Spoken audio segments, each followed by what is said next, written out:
આનંદી ગોરદેવ ગયા એનો ઘણો સમય વીતી ગયો છે તો તપાસ કરો. અરે મહારાજ ગોરદેવ હતા જણાય છે.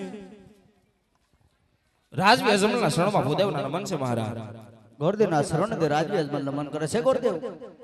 તો કહો જે મેં કામ આપ્યું હતું કામ તમે સિદ્ધ પૂર્ણ કરીને આવ્યા છો ગોરદેવ. અરે હા મહારાજ, પિંગલગઢ નગરી છે રાજવી પટિયાળના રાજ છે. એમના કુંવર પ્રતાપ સાથે બેન સગુણાના લીલુડા શ્રીફળ ઝીલાવીને આવ્યો છું મહારાજ.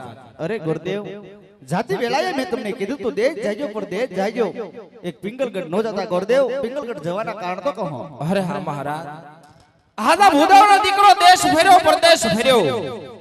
જે રાજા સારા હતા ત્યાં રજવાડું સારું નહોતું, અને જ્યાં રજવાડું સારું હતું ત્યાં રાજા સારા નહોતા મહારાજ. આજ પિંગલગઢ એક જ એવું નગરી હતું જ્યાં રાજા પણ સારા હતા અને રજવાડ પણ સારું હતું. અને આમ પણ જાતિ વેળાએ તમે મને વસન આપ્યું હતું મહારાજ. આદા ભૂદેવનો દીકરો જ્યાં શ્રીફળ ઝીલાવીને આવે ને મહારાજ, ત્યાં તમારે માન્ય કરવું પડશે મહારાજા. હા ગોરદેવ, તો લગ્નના મુહૂર્તની વાત કરો ગોરદેવ. અરે મહારાજ, લગ્નના મુહૂર્ત પણ બહુ સારા આવ્યા છે.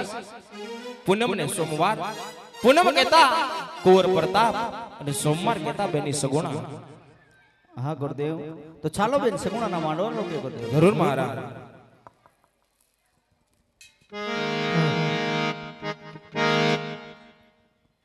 હા